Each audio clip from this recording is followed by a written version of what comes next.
안녕하세요. 이가피 교수의 신간 읽기입니다.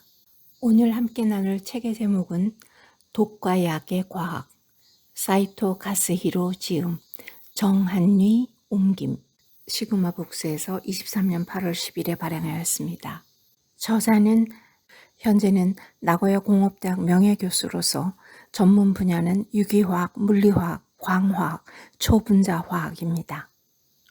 이 책을 선택한 이유는 저는 몇 권의 문과 책들을 읽고 나면 그 다음에는 이과 책이 읽고 싶어지는 그런 성향이 있습니다.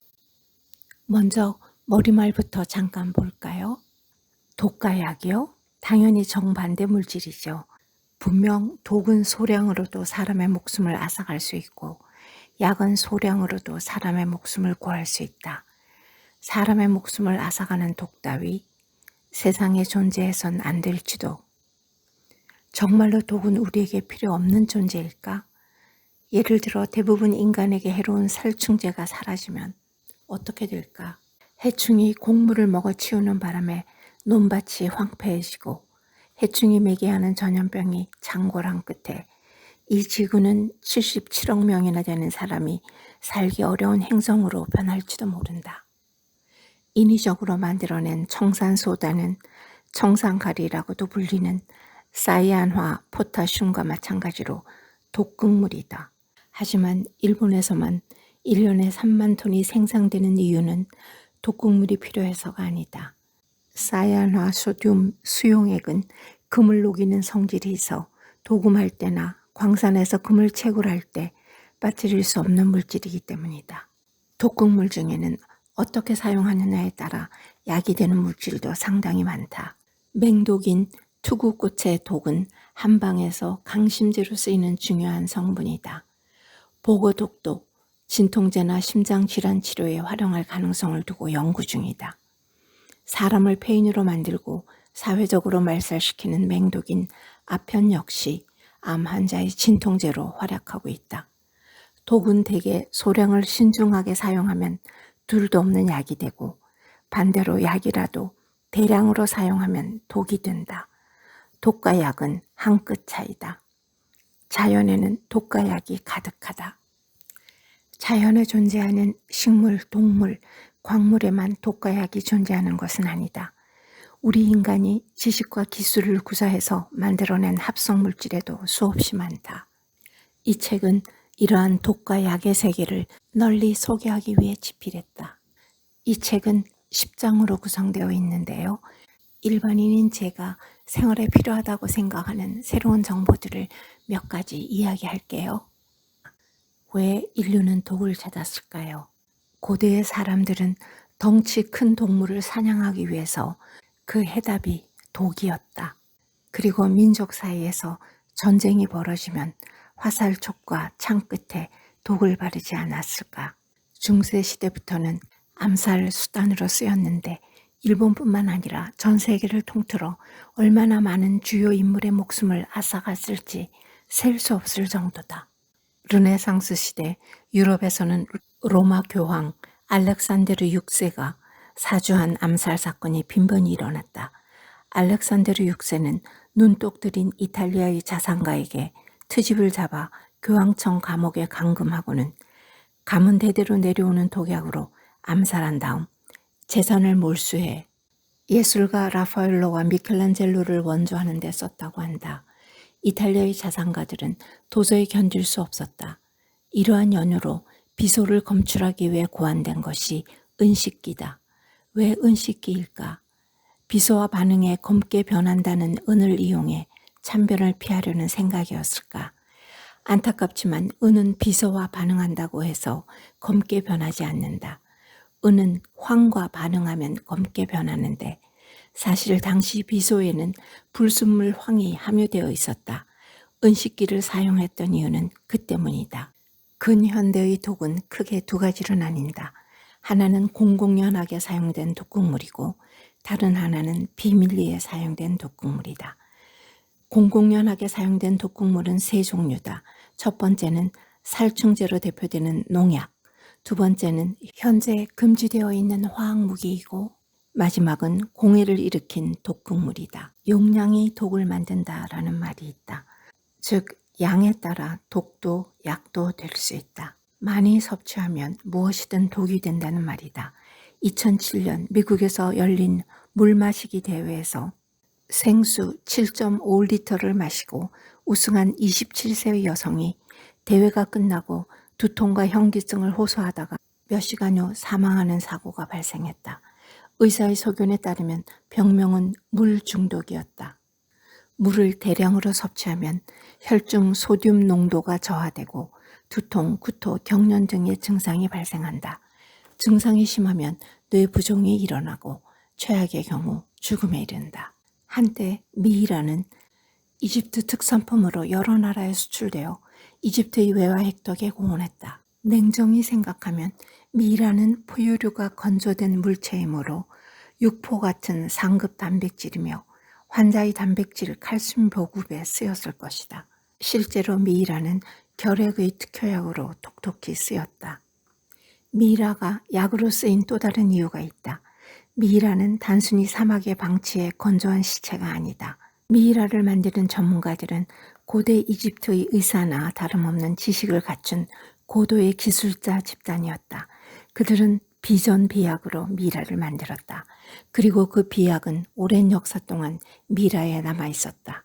미이라를 이용한 이유는 비약을 약으로 쓰기 위해서였다. 여러분, 일산화탄소는 맹독으로 유명하죠. 그러나 이산화탄소는 해롭지 않다고 생각하는 사람들이 있을 것이다. 그러나 이는 터무니없는 오해다. 이산화탄소의 농도가 3 내지 4%를 초과하면 두통, 현기증, 구토감을 느끼고 7%를 초과하면 의식을 잃고 실신하며 그대로 방치되면 죽음에 이른다. 드라이 아이스는 이산화탄소 덩어리라서 드라이 아이스가 녹으면 이산화탄소가 대량으로 발생한다. 이산화탄소는 공기보다 무겁기 때문에 만약 드라이 아이스를 담은 아이스박스를 차에 두었을 때 이 드라이 아이스가 녹으면 뒷좌석에서 누워 자는 아기가 위험해진다. 또한 생활에서 섞으면 위험한 것들이 있다. 염소 계열의 표백제와 대부분 산성인 화장실 청소 세제를 섞으면 염소가스가 발생한다. 염소가스는 제1차 세계대전 당시 독일군이 사용해 심각한 피해를 일으킨 독가스다. 다음은 우리나라 정원이 있는 집이면 꼭 한 그릇쯤 있는 주목에 대한 이야기입니다. 주목은 침엽수의 일종으로 나무의 질이 딱딱하고 아름다워 조각의 소재로 종종 쓰인다. 하지만 몸체, 특히 작고 붉은 씨앗에 독이 들어있다. 또한 제가 로마에서 많이 보았던 가로수에서 자주 보이는 협죽도는 우리나라에서 유도화라고도 불리는데 여름에 붉은색 혹은 흰색 꽃이 핀다. 배기가스에 강해서 종종 가로수로 심는다. 굉장히 독성이 강하므로 주의가 필요하다. 협죽도는 몸통 전체에 독이 있을 뿐 아니라 독성이 주변 토양까지 퍼진다. 협죽도 가지를 바베큐 꼬치로 썼다가 사망하는 사고도 일어난 적이 있다. 삶아도 구워도 먹을 수 없는 독나무다. 다음으로 곰팡이 이야기인데요. 곰팡이에는 여러 종류가 있다. 색도 파랑, 노랑, 검정, 하양 등 다채롭다. 그 중에는 페니실린과 스트랩토마이신처럼 항생 물질을 분비하는 종도 있지만 독성 물질을 분비하는 종도 있다.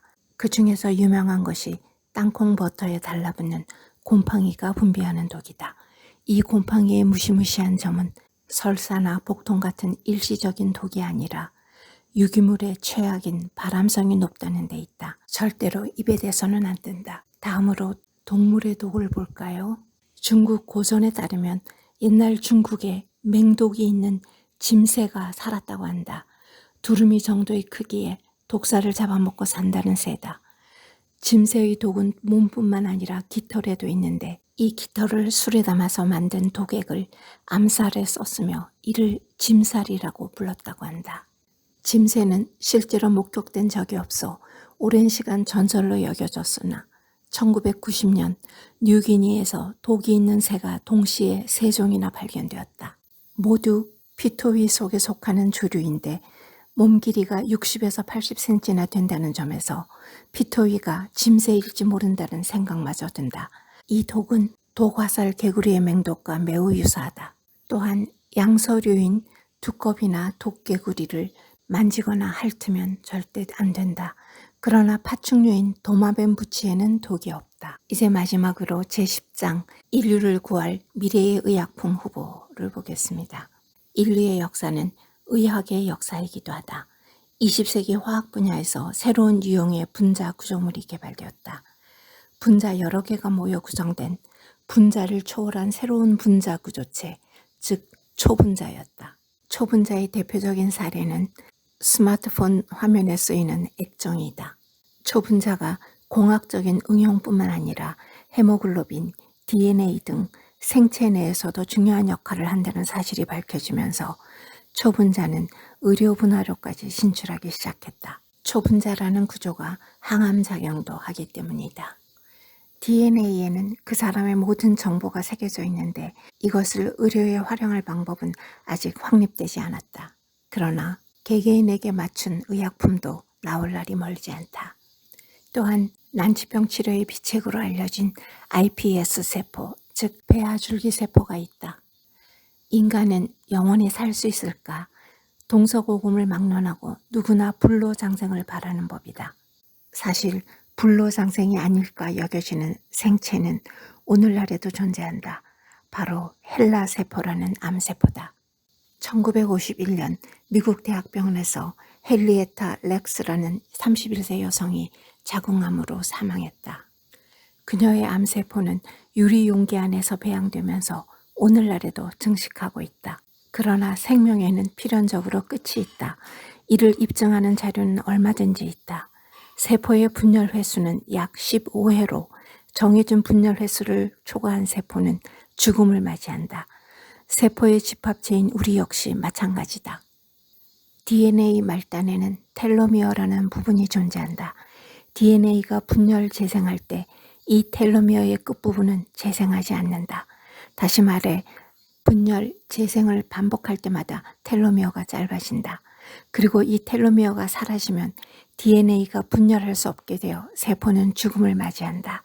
이 텔로미어를 만드는 효소는 텔로머레이스라고 하며 생식세포와 암세포에서 발견된다. 만약 텔로머레이스를 약으로 보충할 수 있다면 진정한 불로장생을 손에 넣을 수 있을지도 모른다. 어쩌면 암세포의 형태로 누리는 불로장생일지도 모르지만 말이다. 이렇게 이 책은 끝납니다. 어려운 면도 있지만 재미있는 책이었습니다. 감사합니다.